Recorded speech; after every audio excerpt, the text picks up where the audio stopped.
Sveiki, brangūs žiūrovai ir klausytojai. Šiandien sveikinuosi aš su jumis Laurynas ir pastorius Deividas. Labą dieną, mėly žiūrovai. Gera vėl su jumis būti kartu. Taigi, gilyn į Biblijos tiesas, tyrinėsim šiandien temą pagrindas pranašystėms. Įsimintinai Lutė sako, tada išgirdau viešpaties balsą. Ką man siųsti, kasgi bus mūsų pasiuntinys? O aš atsiliepiau, štai aš, siūsk mane. Deividai, apie ką šiandienos tema? Na, kaip jau ir pasakė pavadinimą, pagrindas pranašystėms. Bandysime įsiaiškinti, kas yra pagrindas to, ką Dievas mums kalba, ką Jisai mums pasako per pranašystės. Bet galbūt norėčiau pradžioj priminti ne tik žiūrovams, bet ir mums patiems, kad ši tema, kurią mes tyrinėjame platesnėme kontekste, yra apie tai, kaip suprasti pranašystės. Ir mes netyrinėjame pačių pranašysčių detaliai, nes jų rašte labai daug, bet ką mes bandome įsiaiškinti šį ketvirtį yra tai, kad kaip suprasti pranašysčių kalbą. Nes pranašysčių kalba jinai skiriasi šiek tiek nuo kitų aprašytų įvykių Biblijoje, nuo istorijų, kurios ten pateiktos. Jos turi savą terminologiją, jeigu taip galima pasakyti, savą leksikoną. Ir mes čia bandome daugiau suprasti, išmokti tą kalbą, kad galėtume patys asmeniškai po to tyrinėti pranašystės ir suprasti, kas ten yra sakoma. Tai praktiškai, jeigu taip galima įsireikšti, mes tarsi mokomės naujos užsienio kalbos, kad galėtume suprasti, kas mums yra sakoma. Gal galėtum plačiau šitą momentą tokį, ar mes galime patys tyrinėti pranašystės? Tu tikrai esi girdėjęs įvairiausių pranašysčių aiškinimų, ypač kai žmogus pats imasi iš savo pažinimo. Na, kaip bebūtų, vis tiek pranašystės aiškina žmonės, ar tai būtų mūsų bažnyčia, ar tai būtų ne mūsų bažnyčiai, bet mes taip pat, ko tikime tai, ką mums kiti žmonės pasako, tik klausimas yra, kokiais principais yra remiamasi aiškinant pranašystės. Tai mes čia ir bandome iškelti tos principus ir parodyti, kad Bibliją ir pranašystės gali suprasti ne tik teologai, ne tik tai mokslininkai, bet gali suprasti ir paprastas žmogus, jeigu jis supras, kas yra tų pranašysčių pagrindas, kaip jos yra parašytos, kur ieškoti atsakymų toms savokoms, kurios pateikiamos pranašystėms, kur rasti aiškinimą ir kaip tinkamai įsiaiškinti tai. Tai toks ir tikslas mūsų čia yra, kad ne tik mes patys sakytume, kad suprantame ir mes teisingai aiškiname, bet kad galėtų kiti žmonės patys tyrinėti ir suprasti. Perskaitykim Izaijo 6 skyrius nuo 6 iki 8 eilutės. Gerai. Čia dalis tos eilutės įsimintinos, kurias skaičiau biški plačiau. Dar pakarto, kurias eilutės? Nuo 6 iki 8. 6 skyriaus Izaijo. Vienas serafas atskrido prie manęs. Jis laikė rankoje žėrojančią anglį, kurią buvo pasiėmęs replėmis nuo aukuro. Jis palėtė ją mano lūpas ir tarė: štai, ji palėtė tavo lūpas, tavo kaltė panaikinta, nuodėmė apvalyta. Aš girdėjau viešpaties balsą, jis klausė: ką man pasiųsti? Kas eis už mus? Aš atsiliepiau: aš čia, siųsk mane. Taigi, Deividai, pakomentuok mums šitą pranašystės vietą. Reiktų turbūt paaiškinti tuomet klausytojams, kodėl tu sakai, kad čia yra pranašystė, nes vien iš šitų eilučių sunku suprasti, kad tai yra pranašystė.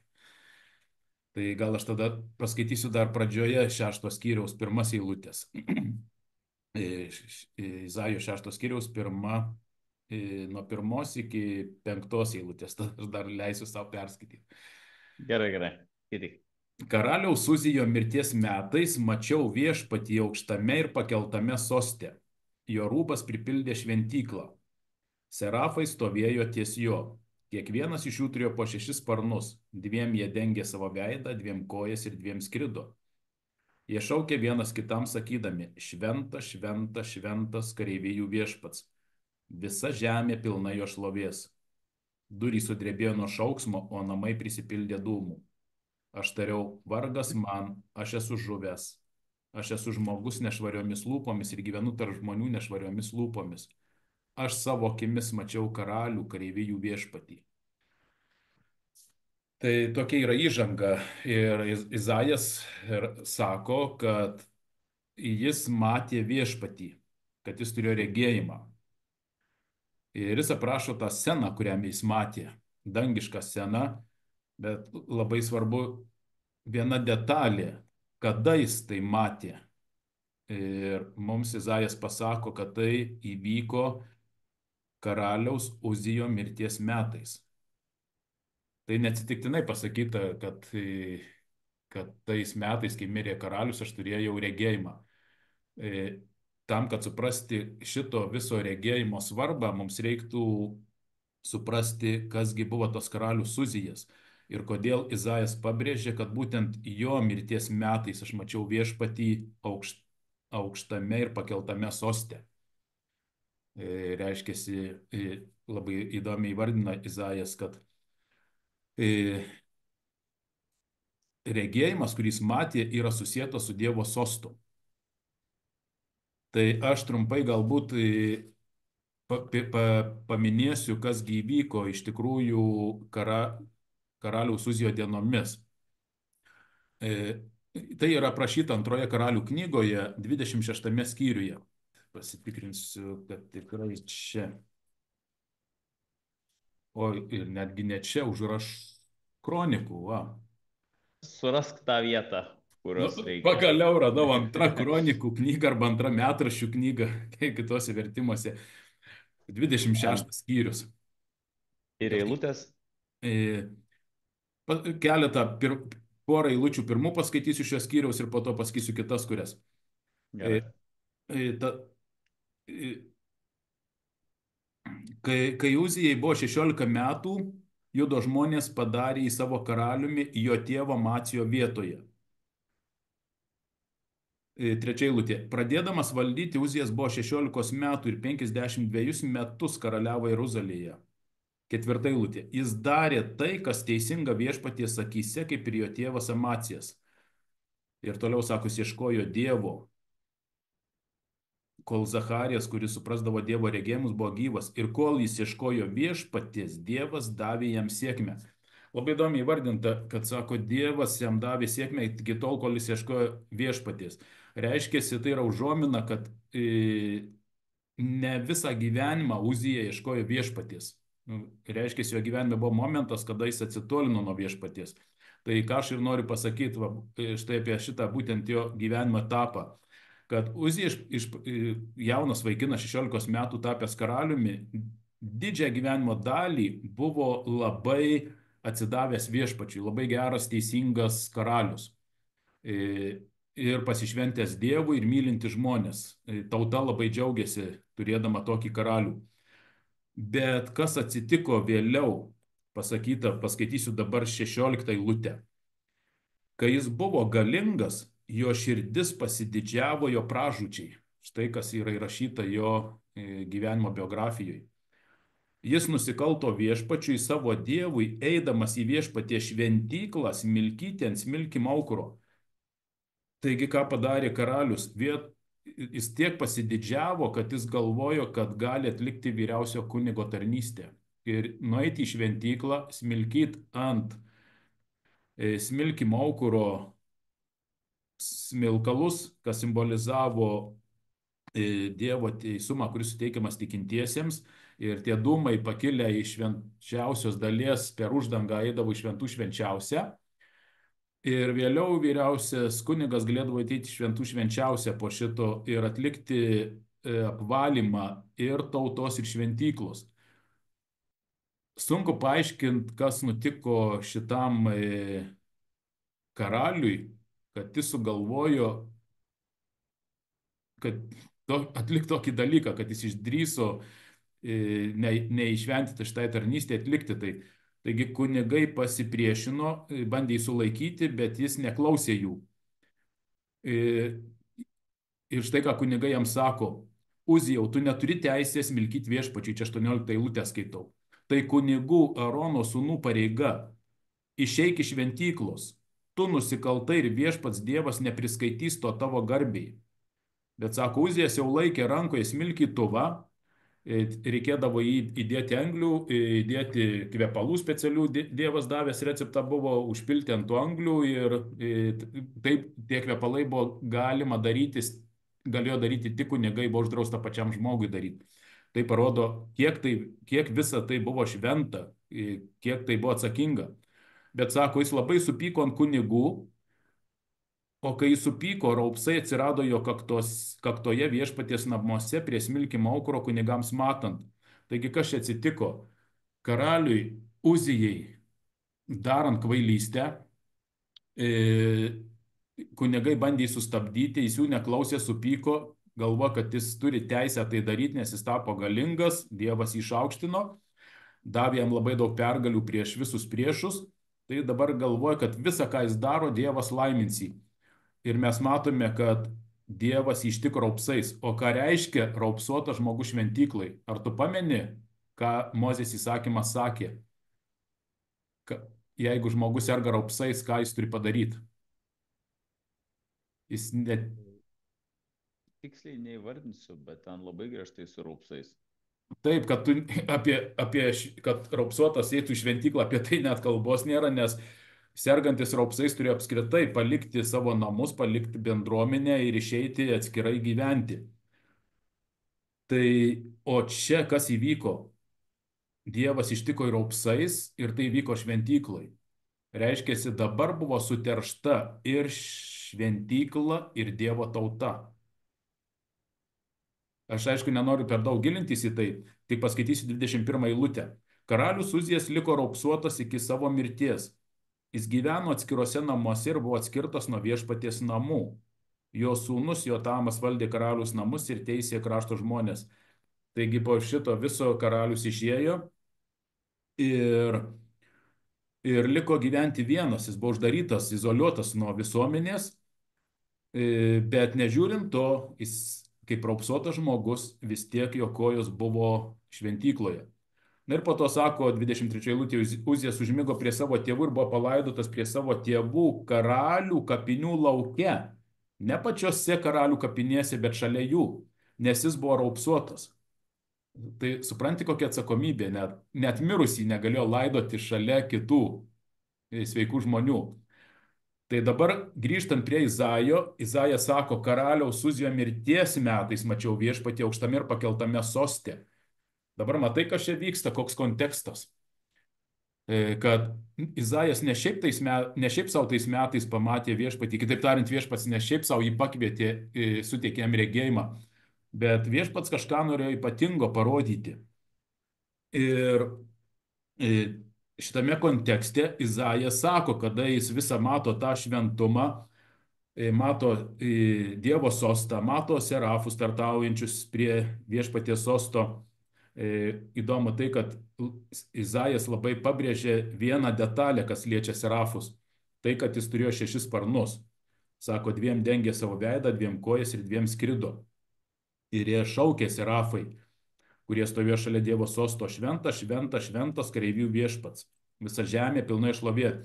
Taigi visą tai matydamas Izaijas labai išsigando ir sako, vargas man, aš esu žuvęs, nes aš esu žmogus nešvariomis lūpomis ir gyvenu tarp žmonių nešvariomis lūpomis. Taigi Izaijas susitapatina su tauta, su to, kas įvyko ir sako, kadangi aš savo akimis mačiau karalių kareivių viešpatį, o aš esu nešvarus, tai pagal viską aš turėčiau mirti, nes per Mozę buvo pasakyta kažkada viešpats yra naikinanti ugnis. Tai ne dėl to, kad viešpats norėtų sunaikinti nusidėlius, bet dėl to, kad tai yra riba tarp šventumo ir nuodėmės. Ir štai kas vyksta toliau. Izaijas sako, vien serafas atskrido prie manęs kai aš pasakiau, kad man dabar jau vargas, kad aš esu pražuvęs, ir jis laikė rankoje žėruojančią anglį, kurią buvo pasiėmęs replėmis nuo aukuro. Ir greičiausiai tai nuo smilkimo aukuro. Matai, kaip viskas šito istorijoje susieina. Ten, kur Rusija paėmė neteisėtai smilkytuvą su žarijomis, norėdamas aukoti ant smilkimo aukuro, viešpats ištiko raupsais. Bet dabar Serafas regėjome Dievo sostas, kur yra šventykloje, vėl dangiškoje šventykloje. Sako, paėmė žėruojančią anglį, tą patį smilkimo aukurą nuo smilkimo aukuro, ir tą anglimi palėtė jo lūpas Izaijo ir tarė, štai palėtė tavo lūpas, tavo kaltė panaikinta, nuodėmė apvalyta. Ir po šito jisai sako, aš išgirdau viešpaties balsą, ką man pasiūst, kas eis už mus. Tada aš atsiliepiau, aš čia siūsk mane. Tai realiai ką visas tai parodo. Čia aš pabandžiau pateikti kontekstą to, kas vyksta čia. Ir kad tai padėtų suprasti, kai mes skaitome Apreiškimo knygoje 4-5 skyrių apie tai, kur Jonas taip pat matė regėjimą apie Dievo sostą. Tai kad galėtume suprasti Apreiškimo knygą, mes truputį štai ir pažvelgėm į tai, ką Izaijas matė. Nes ten daug yra panašių dalykų aprašyta regėjime, kurį Jonas matė ir to, ką Izaijas matė.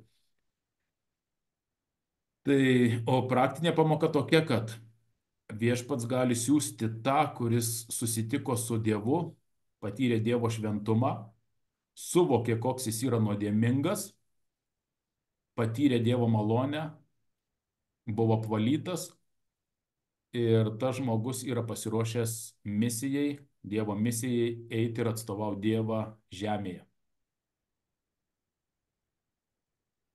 Klausimas į tą patį, kodėl reikia, kad eitų kažkas ir atstovautų Dievą, kai Dievas turi tiek angelų ir tiek galybės. Kodėl žmogui įduota tokia, kaip sakyt, pareiga, čia gal nebūtinai tais laikais, čia šiais laikais.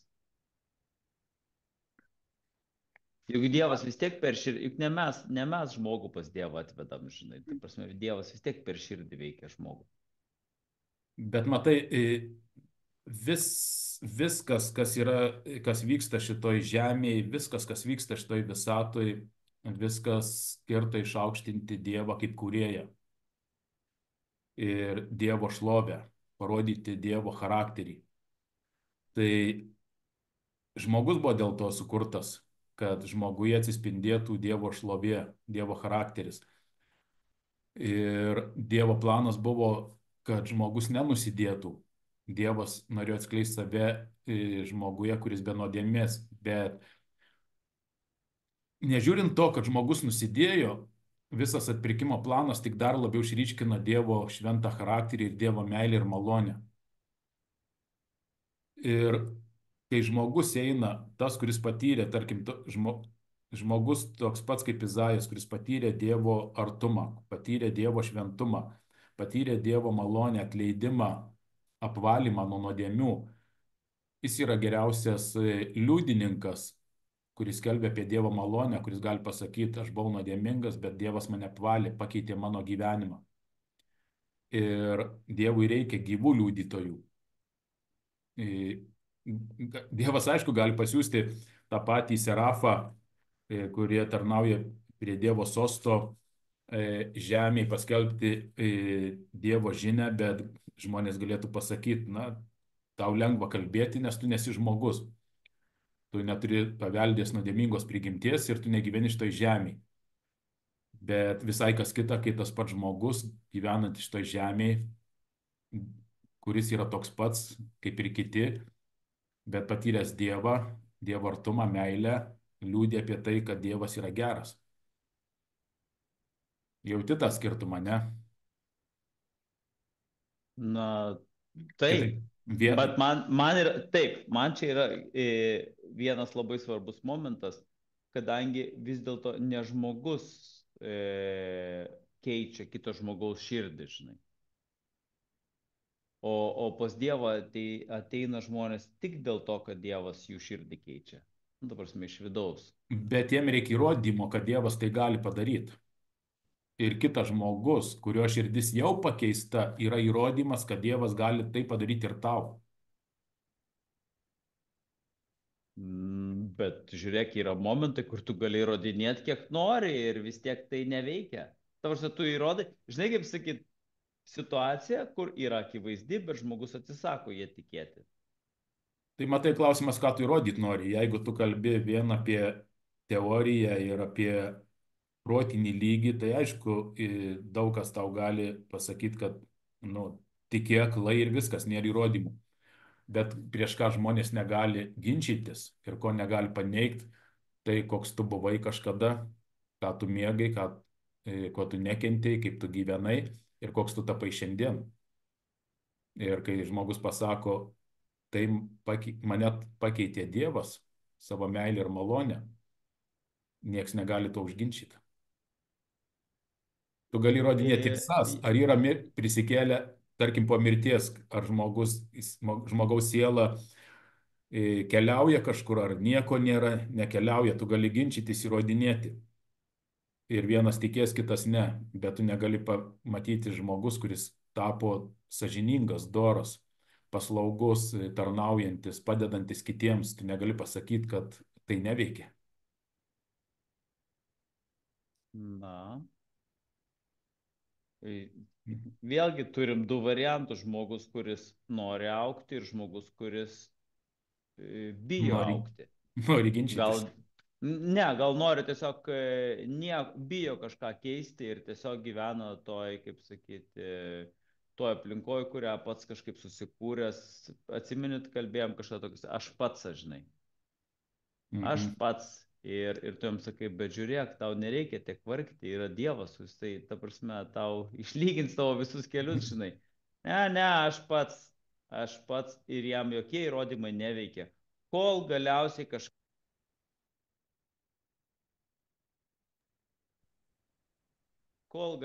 jam kažkas neatsitinka ir jisai pradeda stebėti, tada jis jau, kaip sakyti, tada jis priima bet kokį liūdėjimą. Tavarsime, priima gyvą liūdėjimą. Tada jis priima. Bet tik tada, kai jo širdis suminkštėja. Na taip. Ar ne taip? Gerai, tęsiant. O širdis suminkština Dievas. Ir vėlgi, suminkština širdį Dievas, bet siunčia tave apie tai jam pranešti. Pasidalinti, kaip Dievas suminkštino tavo širdį.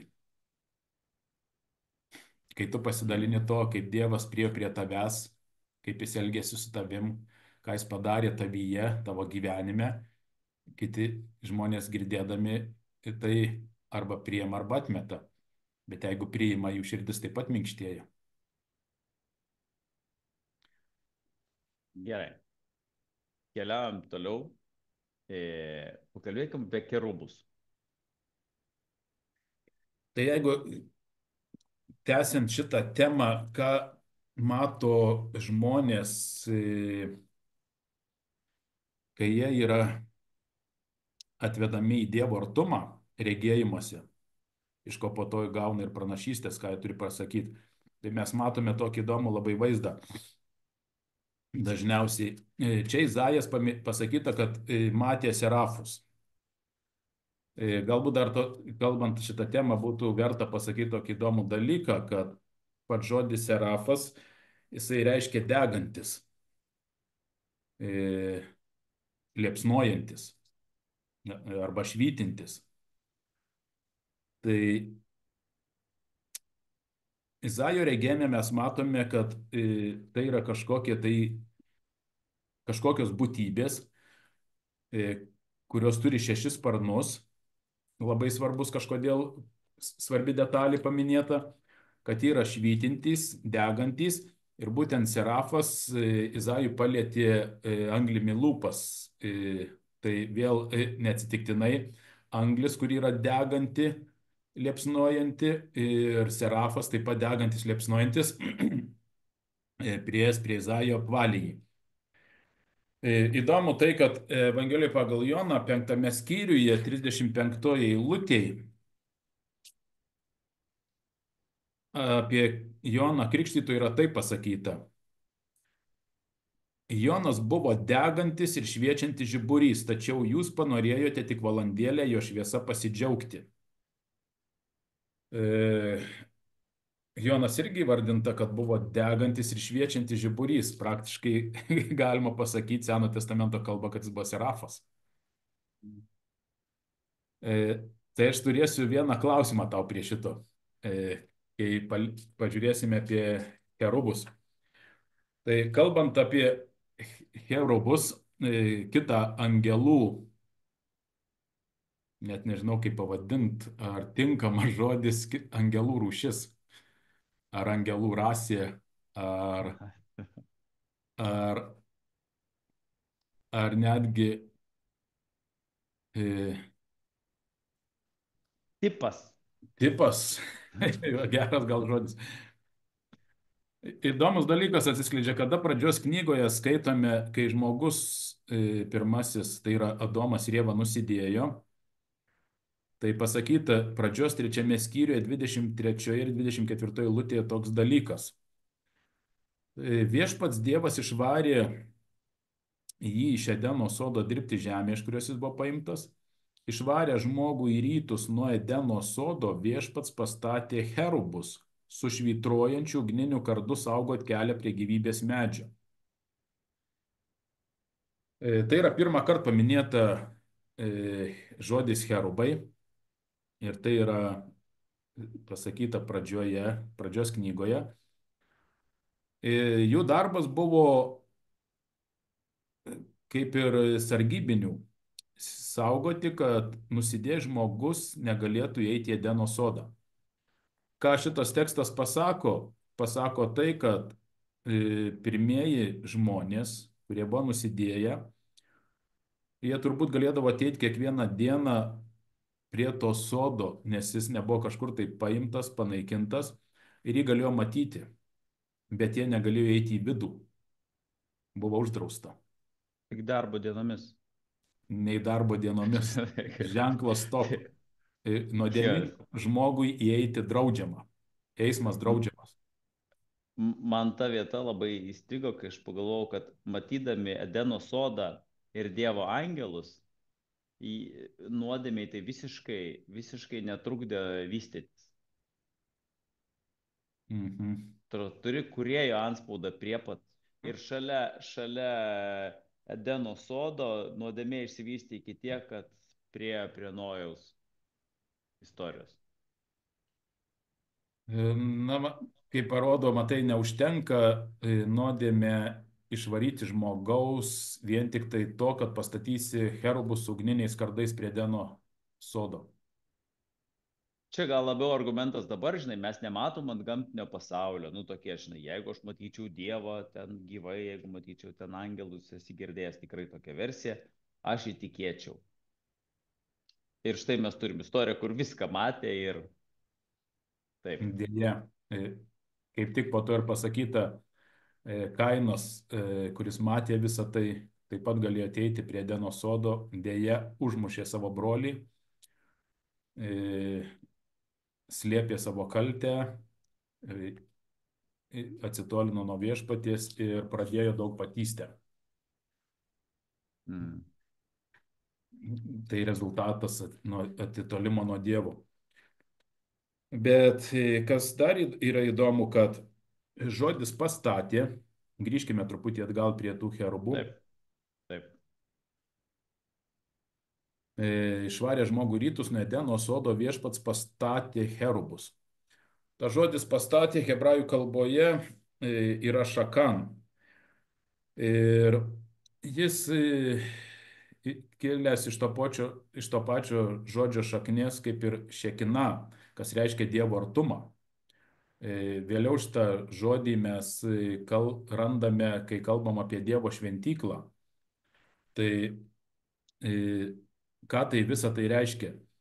Kad viešpats pastatydamas cherubus, kurie draustų žmogui eiti į Edeno sodą, kad jis neprieitų prie gyvybės medžio, tai nerodo, kad Dievas nusisuko nuo žmogaus ir paliko jį vieną. Būtent šitas žodis pastatė cherubus kaip tik rodo Dievo artumą, kad Dievas nepasitraukia nuo žmogaus, bet jis lieka šalia. Ir ką tai galiausiai pasako, jeigu mes skaitome skaičių knygą, išėjimo knygą, kur yra rašoma apie šventyklą, aš dabar galbūt nenoriu per daug leistis į tas detalės ir tos visus tekstus skaityti, bet hebrajų kalboje mes randame tą pačią terminologiją, kas nurodo į tai, kad Edeno sodas ir buvo Dievo šventykla žemėje.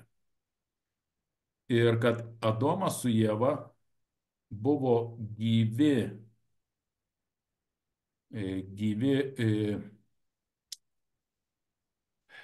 kaip čia įvardinti dabar teisingai, Tarnautojai. net netarnautai, matai, pagonių Ši... šventyklose taip pat stovėdavo dievai padaryti stabai iš akmens, iš medžio, išlieti iš metalo įvairiai. Ir tai sakydavo mūsų dievai ir ten jų šventyklos. Bet Dievo atvaizdas pagal Dievo planą buvo ne kažkokiam akmenyje, ne kažkokiam padarytame daikte, bet gyvose žmonėse. Dievas sukūrė žmogų pagal savo paveikslą ir panašumą tam, kad per juos atsispindėtų Dievo šlovė žemėje. O Edeno sodas buvo ta pirmoji šventykla žemėje. Štai ką mums pasako. Ir cherubai stovėjo prie įėjimo į šventyklą, kad nuodėmingas žmogus neįeitų. Tai mums padeda suprasti, kas vyksta, ką mato pranašai, kai jiems yra parodoma Dievo sostas, kuris yra Dievo šventykloje. Ir jeigu mes skaitome tai, ką Dovydas pasakė, tarkim, 80 psalmė, kaip pavyzdys, antra eilutė, čia aišku poetiškai labai perteikiama. Šitam pas mane vertime pirmoji eilutė pasirodo, 80 psalmė pirmoji eilutė, kitose vertimuose bus antroji eilutė. Čia sako taip Dovydas: klausykis Izraelio ganytojau, kuris vedi Juozapą kaip avis, kuris gyveni tarp cherubų, suspindėk. Arba kitose vertimuose sako, kurį neša cherubai. Tai yra taip poetiškai perteikta, kuris gyveni tarp cherubų, arba kuris plasnuoja virš cherubų, kurį neša cherubai. Cherubai yra minimi, šalia Dievo sosto dažnai mes matome cherubus ir jie yra minimi kaip tie, kurie supa Dievo sostą ir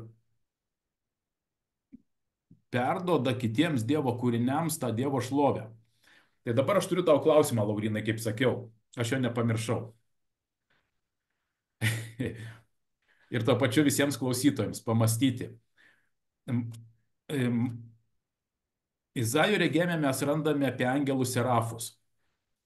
Kitose rašto vietose mes randame apie angelus cherubus. Kaip aš sakiau, aš nežinau, kaip tai vardinti, ar tai yra rūšis, ar tai tipas, ar tai rasė angelų. Kaip tu manai, ar tai yra, kuo skiriasi serafai ir cherubai, ar tai yra tam tikras angelų tipas, tam tikra angelų rūšį skirtinga, kaip ir žemė, mes, sakykime, turime įvairius gyvūnus, mes turime, na, sakykime, kad ir paukščius kažkokius ar kates, tai mes turim ne vieną kačių veislę. Jo, ten jie skirstos, giminė, rūšis, tipas. Taip. Šitaip. Ir mes matom, kad Dievas kaip kuris mėgsta įvairovę. Jeigu mes turime tulpę, tai mes turime ne vieną tulpės rūšį, mes turime keliasdešimt ar kelius šimtus rūšių. Netgi jeigu mes kalbam apie ryklį, tai mes matome, nežinau, kam tiek reikėjo sukurti skirtingų rūšių, bet ne vieną rūšį ryklių turim, ne vieną delfinų rūšį turim. Tai žvelgiant į tai, aš nesistebėčiau, kad Dievas ir danguje turi įvairovę, kad angelai yra taip pat skirtingų rūšių arba, sakykime, rasių, jeigu pagal žmogų lyginant. Bet man iškyla toks klausimas, ar iš tikrųjų tai yra skirtingas tipas, ar tai yra skirtingos pareigos? O sparnų kiekis serafų ir kerubų sutampa? O tu atidus klausytojas. Negalvau, kad pastebėsi tai. Smagu. Gerai, tada atsiverskim pranašo Ezechėlio knygą, paskaitykim apie cherubus, kur rašoma dar. Ir būtent, kur yra pabrėžiamas sparnai. Šiaip įdomu, kad labai didelis dėmesys, kalbant apie angelus, skiriamas į tai, kiek jie sparnų turi. Ir atvirai pasakysiu, aš iš tikrųjų nesu labai giliai įklimpęs į šitą temą, nesu giliai tyrinėjęs. E, Negaliu labai daug ko pasakyti, bet tai, ką atradau, mane sudomino iš tikrųjų ir norėsis ateityje daugiau laiko skirti patyrinėti šitą temą, būtent apie angelus, apie Dievo sostą ir apie angelus. Gerai, Ezechėlio pirmas skyrius. Čia dar iš to pačio, o angelai sargai kokio tipo yra? Aš manyčiau herubai, iš to, ką aš atrandu rašte. Mm. Serafai yra, kaip jau minėjau, net pats žodis sako, degantys, spindintys, liepsnojantys, šviečiantys. Jie daugiau skirti išaukštinti Dievą, tarnauti Dievui galbūt. Nu, visi tarnauja, aišku. Jie atlieka tam tikrą Dievo artume, nu, visi atlieka vėl, net nežinau kaip įvardyti. Galbūt paskaitykim apie cherubus, bus lengviau rasti terminologiją, nes paskaitykim, pratęsim šitą klausimą. Matai, čia yra dangiški dalykai ir rasti žemiškus žodžius, žemiškus įsireiškimus labai sunku, kaip ir pranašams. Gerai, skaitau nuo 3 eilutės. Nors reiktų nuo 2 eilutės, bet jau dabar nesigilinsiu. 5 karaliaus Jehoiakimo tremties metais, vėl neatsitiktinai karalius paminėtas, reiktų vėl žiūrėti, kodėl būtent šitame paminima karalius. Reiškia, tai yra susiję su to, kas vyko karalius Jehoiakimo metais. Ir čia pasakyta tremties metais. Reiškia, regėjimas, kurį gavo Ezechėlis, yra Izraelio tremties metais, kai jis buvo ištremtas į Babiloną, nes mes žinome, kad tuo metu, kai Jehoiakimas buvo karaliumi, atėjo Babilono karalius Nebukadnecaras ir užėmė Izraelio žemes ir didžiąją dalį Izraelio belaisvių įsivedė į Babiloną. Taigi tai ir tarp kitko buvo sugriauta Dievo šventykla, šventyklos indai karalius paėmė įsinešė į Babiloną ir buvo nutrauktas kunigų tarnavimas šventykloje. Tai yra svarbi detalė, norint suprasti, kas čia vyksta. Taigi dabar skaitykime, ką mato Ezechėlis šitame regėjime. Sako 5 mėnesį. Dieną viešpats kalbėjo kunigui Ezechėliui, Buzo sūnui, Chaldėjų krašte prie Kebaro upės. Štai paminėta detalė, kad regėjimas gauna jau tremtyje, būdamas pats Ezechėlis, Chaldėjų krašte. Viešpaties ranka buvo ten ant jo. Ir dabar jisai sako, ką aš mačiau. Aš mačiau iš šiaurės kylantį viesulą ir debesis, aplinkui liepsnojo ugnis. Ugnies vidurys spindėjo lyg žėrintis gintaras. Liepsnų viduryje mačiau 4 būtybės. Jų išvaizda buvo panaši žmogaus. Kiekviena jų turėjo 4 veidus ir 4 sparnus. Jų kojos buvo tiesios. Įdomu, atkreipkim dėmesį į kokias detalės pranašas atkreipė dėmesį, rašydamas savo regėjimą.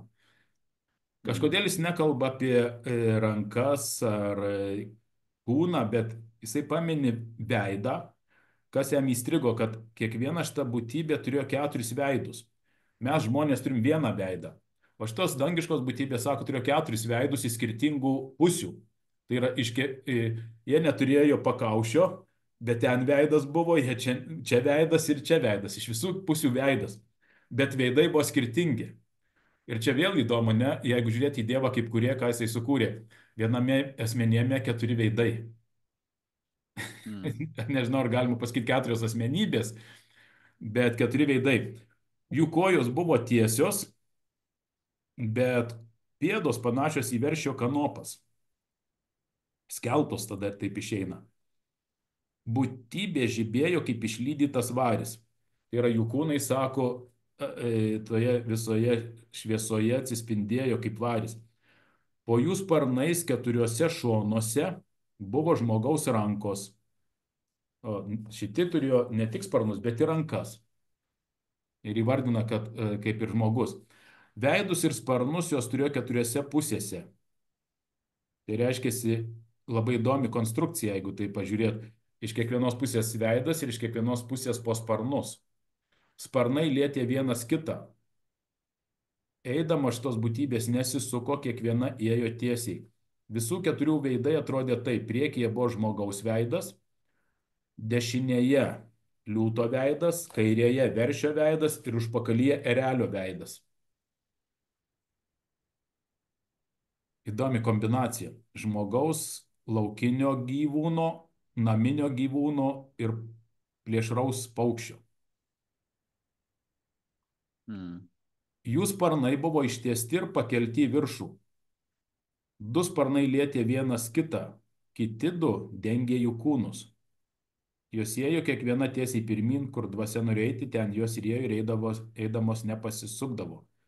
Būtybės atrodė kaip degančios anglis, kaip žibintai. Ugnis judėjo tarp būtybių. Ji buvo labai šviesi ir iš jos žybčiojo žaibai. Būtybės judėjo pirmin ir atgal tarsi žaibai.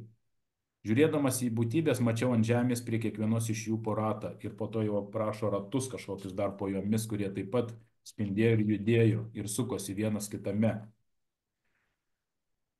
Mes skaitome čia apie būtybės, bet dabar klausimas gali žiūrovas paklausti ir skaitytojas, tai kasgi jie tokie buvo.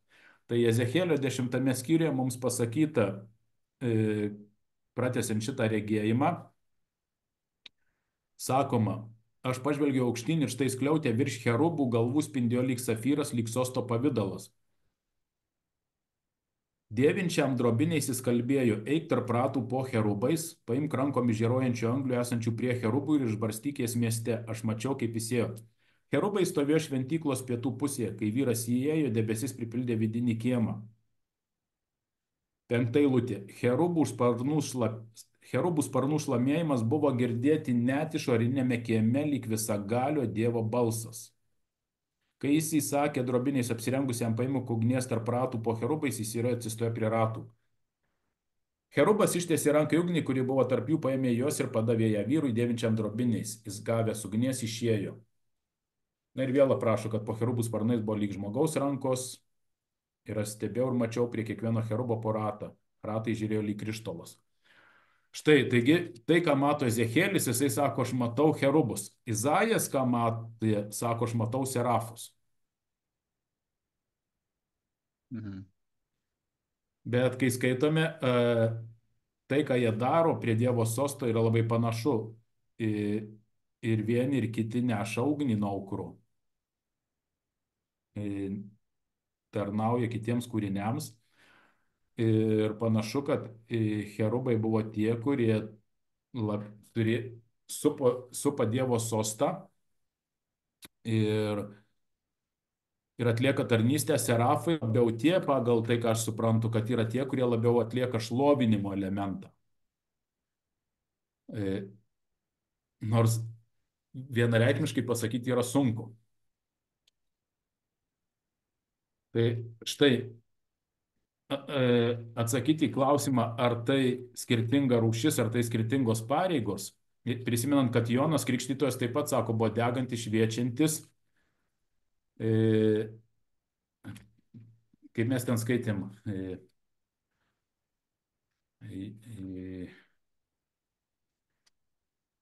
Jono Evangelijoje 5 skyriui. Jonas buvo degantis ir šviečiantis žiburys. Tai čia, kai aš skaitau apie Joną, aš matau, kad tai yra Jonas atliko tam tikrą tarnystę. Tai yra tarsi pareiga. Jis atliko to šviečiančio, degančio žiburio funkciją žemėje. Nurodė kelią į Mesiją. Ruošė kelią Mesijui, tiksliau. Jis buvo tas. Tai štai, aš iškeliu klausimą, į kurį iš tikrųjų aš nelabai ir turiu atsakymą. Matai, mums, ko gero, apskritai labai sunkiai suvokti kitą rūšį kūrinijos, kuri nepririšta prie šio pasaulio. Čia, žinai, kaip, na, prisėsk prie stalo vaišių, pabendrausim. O, o kas tau sakė, ką jam reiškia vaišės ir maistas, ar iš vis toksai dalykas yra, žinai. Mes. Jeigu prie to paties, tuomet aš dar tau leidus paskaityti noriu iš apreiškimo 4 skyriaus, kur apaštalas Jonas, pranašas Jonas, galima pasakyti, taip pat matė regėjimą Dievo sostą. Paskaityk sulyginimą. Taigi Jonas sako, apreiškimo 4 skyrius nuo 2 eilutės. Bematant mane ištiko dvasios pagava. Ir štai danguje buvo sostas, o sostė sėdintysis. Kaip jau minėjau, įdomi viena bendra detalė, kiek beskaitytume regėjimų šventajame rašte, kuriuos matė žmonės, vėliau pavadinti pranašais, jie visi mato sostą. Sostė amžinai sėdintį, kaip įvardina. Ir sako, jo išvaizda buvo panaši į jaspį ir sardžio brangakmenį su vaivorykštė, juosianti sostą buvo panaši į smaragdą. Ir štai dabar aprašo, ką jis mato aplink sostą. Aplinkui sostą regėjau 24 sostus, 2 po 12. 24. Ir tose sostose sėdinčius 24 vyresniosius baltais drabužiais, o jų galvas puošia aukso vainikai. Tai šalia Dievo sosto dar 24 sostai, iš viso 25 sostai, Jonas sako. Greičiausiai tai yra simbolis to, kad kaip ir Senam testamente Izraelį sudarė 12 giminių, o Naujam testamente 12 apaštalų buvo pasiųsti skelbti Evangeliją. Tai 12 plus 12, 24, tai reiškia, Dievo žemė atstovauja tiek iki Senam testamente, iki Jėzaus, tiek po Jėzaus yra atstovai, kurie vadinami 24 vyresniaisiais. Toliau, nuo sosto ėjo žaibai, aidėjo balsai ir griaustiniai. 7 deglai liepsnoja prieš sostą, o tai yra 7 Dievo dvasios, kas nurodo į menorą. Tai yra į visą tai, ką mes matom šventyklai, žemiškai. Prieš sostą atviskėjo tarsi stiklo jūra, panašiai krištolą. Sosto vidurė ir aplinkui sostą buvo 4 būtybės pilnos akių iš priekio ir iš užpakalio. Pirmoji būtybė panašiai liūtą, antroji būtybė panašiai veršį, trečioji būtybė turinti tartum žmogaus veidą, ketvirtoji būtybė panašiai skrendantį erelį. Jonas įvardė, kad tarsi tai būtų atskiros būtybės su skirtingais veidais. Bet iš Ezechielio mes žinom, kad tai buvo būtybė turinti 4 veidus. Reiškia, Jonas mato tą patį, tik kitaip įsireiškia. Ką jis toliau sako Jonas, ką aš mačiau? Kiekviena iš 4 būtybių turėjo po 6 sparnus. Aplinkui ir vidurės buvo pilnos akių. Ir be paliovos dieną ir naktį jo šaukė: šventas, šventas, šventas viešpats visagalis Dievas, kuris buvo, kuris yra ir kuris ateina. Ir kiekvieną kartą, kai būtybės teikėsi didžiam soste gyvenančiam per amžių šlovę, pagarbą ir padėką, 24 vyresniai parpuldavo prie sėdintį sostę, pagarbindavo gyvenantį per amžius ir numesdavo savo vainikus priešai sostą, sakydami: vertas esi, o viešpatie, priimti šlovę, pagarbą ir jėgą, nes tu visą sutvėrei, tavo valia visa yra ir buvo sutverta. Tai, žinai, dabar skaitydamas kartu su tavim apreiškimų knygą, ką aš pats pamačiau, kad Jonas apjungia tai, ką matė Izaijas ir Ezechielis. Izaijas sako, aš mačiau serafus su 6 sparnais, o Ezechielis sako, aš mačiau cherubus su 4 veidais. O Jonas tai sujungia ir sako, visi jie kartu buvo ir visi kartu šaukė: šventas, šventas, šventas viešpats visagalis Dievas, kuris buvo, kuris yra ir kuris ateina. Ir jie šlovino Dievą už tai, kad jis yra kūrėjas. Ir dabar pabandyk atskirti, kas yra cherubai ir serafai. Nes Jonas visą tai apjungia į vieną. Ar matai tą tokį paveiksliuką, kur diskutuoja 3 žmonės, cilindras, tiesiog cilindrinė forma ir jisai apšviestas iš viršaus, iš šono ir iš galo. Ir 3 pagal šešėlį diskutuoja. Vienas sako, apvalus, ne kvadratinis, žinai. O trečias dar tai kažkokia kita forma, mato, ne, yra toksai. apie ką ir kalbam, tai yra toksai, kaip sakyt, žinai, tas mes iš centimetro apie dramblį diskutuojam, žinai. Bet vis tiek, bet vis tiek yra kažkas, kaip sakyt, vis tiek yra apčiuopiamo ir gana didelis dalykas, kaip sakyt, gana daug matom ir kaip ir įvardinai, bet esmė kokia, ar kaip jie atrodo, ar kas vyksta. Esmė turbūt, kas vyksta ir ką jie atlieka, ką daro. Nes galutiniam rezultate, kas įdomiausia iškyla, kad Ezechėlio, grįžtant prie pranašo Ezechėlio, 28 skyriaus yra prašyta apie ypatingą cherubą, kuris taip pat turėjo išskirtinę funkciją, išskirtinės pareigas, išskirtinę tarnystę, taip pasakyčiau. Ir štai kas apie jį rašoma. Ezechėlis sako, paskaitysiu čia Ezechėlio 28 skyriui nuo 11 eilutės. Viešpats vėl kalbėjo man, sako pranašas Ezechėlis. Ir sako, žmogaus sūnau, praudok Tyro karalių ir sakyk jam, taip sako viešpats Dievas. Čia įdomiai, kad dabar regėjime apie cherubą yra naudojama žemiškas Tyro karaliaus prototipas. Ir per Tyro karalių yra atskleidžiama, kalbama tarsi Tyro karaliui, bet kalbama apie cherubą, apie angelą. Ir sako, taip sako viešpats Dievas, tu buvai tobulumo atspaudas, pilnas išminties ir tobulo grožio. Gyvenai Edene, Dievo sode. Įdomu, kad pranašas įvardė, kad danguje taip pat buvo Edenas, Dievo sodas, ypatingas. Edenas, tarp kitko, išvertus reiškiasi džiaugsmo sodas. Mes vadinam rojų, bet yra džiaugsmo sodas. Gyvenai Edene, Dievo sode, tave puošia įvairiausi brangakmeniai. Ir čia išvardinta visų, nes nevardinsiu dabar. Ta diena, kai buvai sukurtas, tau buvo paruošti meistriškai padaryti būgneliai ir vamsdeliai. Kam? Reiškia, jisai buvo kaip ir choro vadovas. Čia kalbam apie muzikinius instrumentus, būgneliai ir vamsdeliai. Tarp kitko, vargonų sudaro daugybė vamsdelių. Ir vargonai labai turi daug registrų, įvairiausių, gali išleisti įvairiausius garsus. O šitas angelas, sako, cherubas buvo sukurtas taip, kad jisai balsą turėjo kaip vargonai, galima tai prilyginti. Vienu metu galėjo Dievą šlovinti keliais balsais, skambėti kaip vargonai. Įdomu, ne? Tu buvai pateptas cherubas, kuris dengia. Aš tave tokiu paskyriau. Tu buvai šventame Dievo kalne, vaikščiai tarp ugninių akmenų. Tu buvai tobula savo keliuose nuo savo sukūrimo dienos, kol buvo atrasta tavyje nedorybės.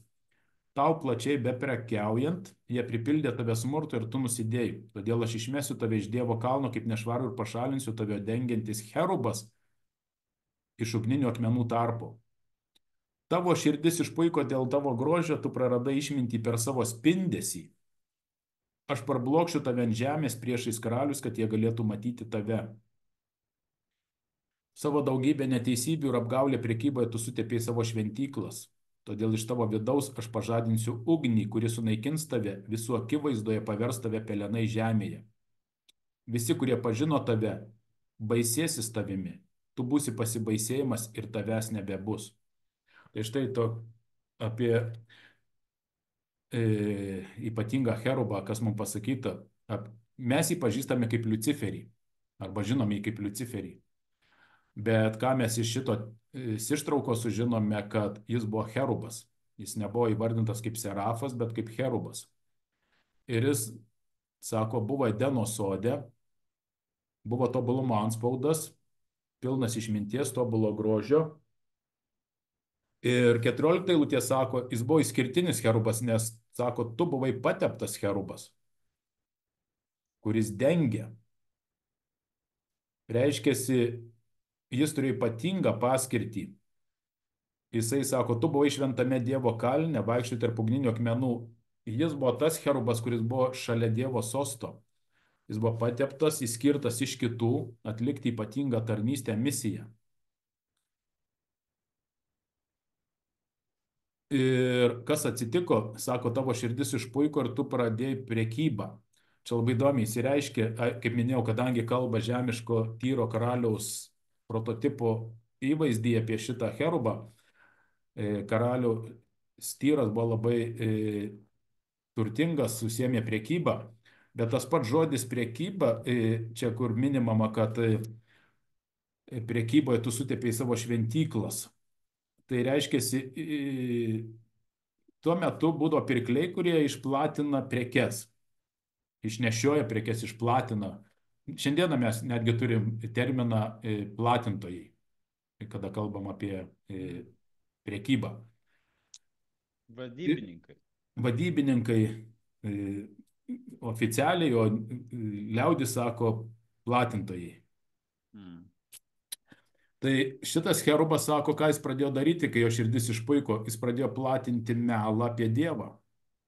Nes šitas tas pats žodis platinti prekes ir šmeižti, praktiškai yra tas pats žodis. Jisai nešiojo, platino netiesą apie Dievą. Tai, ką jis pradėjo daryti, būdamas ypatingu pateptu cherubu, užimdamas aukštą padėtį. Jis pasinaudojo tarnybinę padėtim ir išplatino melą apie Dievą tarp kitų Dievo kūrinių. Pliotkint pradėjo. Taip, liaudiškai kalbant. Ką ten apie Dievą pripliotkinti? Bet čia kažkokia nepaaiškinama klaida, žinai. Ta prasme, mums nepaaiškinti nuodėmės iš tiesų, nes logikos tame nėra. Ta prasme, visiškai. Aš nežinau, kaip tu sakai, kaip paaiškinti, nes jeigu tu esi viskas aplink tobulą, tu pats esi tobulas. Nieko netrūksta. Turi viską, ko reikia. Visi poreikiai patenkinti. Nu, ką čia gali pliotkinti?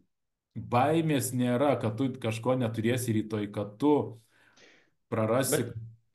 Bet mes čia atsidurime tokį momentą, kuris, kaip sakyt, kaip ir sakinys tam tikras, pats sakinys nėra nuodėmė, bet jisai kaip sėkla, jisai dygsta į blogį. Pažiūrėk, tu gali kažkokiam žmogui užduoti kažkokį klausimą arba pasakyti, nežinau, o kur vakar buvo Antanas? Nežinau, va būtent. Supranti? Nieko. Tiesiog žodžiai ir kas, ir nieko. Dabar niekogi nepasakiau. Bet supranti, intriga sakiny ir ar Dievas teisingas, žinai, ta prasme. Ne, nieko. Tai tas pats, kaip pasakyčiau, Laurynas šiandien blaivus. Jo. Nesvarbu, kad Laurynas vis laik blaivus, bet pats sakinys, o tai iš tiesų, taip, tai ir yra, supranti, bet tam sakiny nieko blogo nėra pasakyta. Apart tai, kad jisai buvo skirtas sukelti kažką, ta prasme, kažkokią mintį. Abejonę. Netiesioginę. Abejonę. Dievo teisingumu. Dievo meilę. Tai štai, ką mes matom apie tos serafus ir cherubus. Tarp kitko, įdomu dar paminėti galbūt tokią detalę, bet jau turbūt nebeskaitysim, kad Senam testamente, kai Dievas liepė Mozei pastatyti šventyklą, ir mes žinom, kad šventykla buvo iš 2 dalių, švenčiausia dalis ir šventų švenčiausia, ir ją skyrė uždanga. Tai įėjimas į tą šventų švenčiausią ant uždangos buvo liepta taip pat įsiuvinėti cherubus. Tik įdomu, labai norėčiau pamatyti, koks buvo tų cherubų atvaizdas įsiuvinėtas. Ir tarp kitko buvo cherubai pastatyti ant pačios šventyklos, 2 cherubai, kurie dengė sandoros skrynę ant malonės dangčio ir sparnais lietėsi. Jų sparnai lietėsi, jeigu pamenė prašyta. Tai ką norėjau pasakyti, kad visais laikais Dievo artumas yra siejama su cherubais. Dievo sostą supa cherubai. Ir nėra scenos, kur Dievo sostas būtų be cherubų, be jį supančių angelų. Gerai, man vieną klausimą dar atsakyk. Pabaigai. E, Dievo šlovinimas, va tame, atrodo, kad sėdi visi, nu reikia Dievą pašlovinti. Pašlovina Dievą, šaunu, Dievas, ta prasme, vertas gyrus, vėl sėdi visi ramiai, vėl Dievas vertas gyrus, vėl sėdi. Čia žiūrint iš mūsų supratimo žemiško, žinai, ta prasme, ką jūs veikiat? Mes sėdim, vyksta Seimo posėdis, sėdim. Prezidentas pats geriausias, vėl sėdim, knapsom. Kaip yra, Deividai, iš tiesų, ką reiškia va tas apibūdinimas, kad jie tenai atiduoda tą šlovę Dievui, nes per mūsų supratimą žmogišką ir mūsų praktiką tai atrodo, na žinai, karaliaus šlovinimas pašlovina tiesiog, kad karalius gerai jaustųsi. O ką Biblijoje reiškia tas apibūdinimas? Labai ačiū tau už šitą klausimą, nes tai turbūt ir esmė visos šiandien mūsų tyrinėjimo, atsakant į klausimą, tai kasgi yra pagrindas pranašystėms. Tai susijęjant šitus tavo klausimą ir pamokos temą, aš matau tokį dalyką, kad šitas Dievo šlovinimas parodo tai, kad yra pabrėžiama, ne tik išaukštinama, tai viešpats yra išaukštinamas, bet ne tik išaukštinama, bet pabrėžiama Dievo šventas charakteris, Dievo šventumas, po kurios lypi ne tik Dievo meilė ir malonė, ką šiandien daugiausia krikščionys akcentuoja, apie ką kalba, bet taipogi ir Dievo teisingumas ir teisumas. Dievas yra ne tik mylintis ir maloningas, jis yra teisus ir teisingas. Teisus pats į savęs, o teisingas reiškia, kad jis elgesi visą laiką teisingai. Jis nėra šališkas, jis nėra manipuliuojantis, naudojantis melą ar apgaulės, kad pasiektų savo. Tai būtent visa tai siejasi su neteisingumu. Teisingas Dievas to nedaro. Ir šitas Dievo išaukštinimas, šlovinimas kaip kūrėjo, kuris viską sukūrė, pabrėžia, kad Dievas sukūrė ne tam kitus kūrinius, kad jais naudotųsi ir juos išnaudotų, juos eksploatuotų ir turėtų savo šito naudos. Ne. Jisai sukūrė juos tam, kad galėtų jiems tarnauti. Ir būtent šitas šlovinimas atskleidžia tarnaujantį Dievą savo kūriniams. Tai, kas yra nesuvokiama nuodėmingam žmogui, nuodėmingam protui. Nes nuodėmingas žmogus ieško, kas jam galėtų tarnauti. Jis nori būti karaliumi, jis nori sėdėti soste. Bet sėdėjimas soste tai reiškia ne tai, kad tau tarnauja ir už tave atlieka kiti tavo darbus, bet kad tu pats eini ir tarnauji, ir Jėzus tai parodė ties šitą žemę. Būti karaliumi dangaus karalystėje reiškia plauti savo net netinka žodis pavaldiniams, nes Jėzus sako, aš nebevadinu jūsų tarnais per šventą vakarienę, kada jis nuplovė koją, sako, aš vadinu jūs draugais. Tai yra visiškai kita santykiai, kita plotmė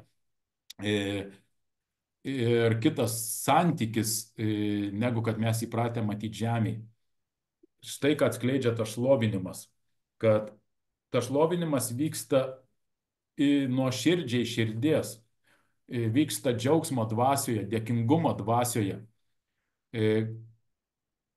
Ką praktiškai suprantu, prarado tas pateptasis cherubas Liuciferis, kad jis nustojo džiaugtis to, ką Dievas dėl jo padarė, kokį jį padarė, ir nustojo dėkoti Dievui. Ir tuomet jo širdis išpuiko dėl savo grožio. Tai kad mes netaptume Liuciferiais, vaistas, prevencija nuo to yra dėkinga širdis, dėkojimas Dievui. O tai ir yra Dievo šlovinimas. Už tai, kad jis yra ne tik mylintis ir maloningas, bet teisus ir teisingas. Ačiū tau, Deividai. Prašau, Ačiū, Laurytai. ačiū žiūrovai ir klausytojai, kad buvote kartu. Ir palinkėsiu savo ruoštų palaimintos savaitės. Ir, Ir iš mano pusės su Dievu. ir taipogi aš noriu atsisveikinti su Jums, bet kaip kiekvieną kartą noriu paprašyti taip pat Jūsų, kad parašytumėt savo pastebėjimus, atsiliepimus, nes kiekvieną kartą pastebiu, kai Jūs rašote, Jūs pastebite tai, ką mes galbūt praleidome ar netkreipėme į tai dėmesio, todėl Jūsų komentarai, pastebėjimai, įžvalgos taip pat yra labai naudingos mums ir visiems tiems, kurie kartu tyrinėjame šventąjį raštą, Dievo žodį. Tai ačiū Jums už dalyvavimą ir atsiliepimus. Su Dievu. Sudie.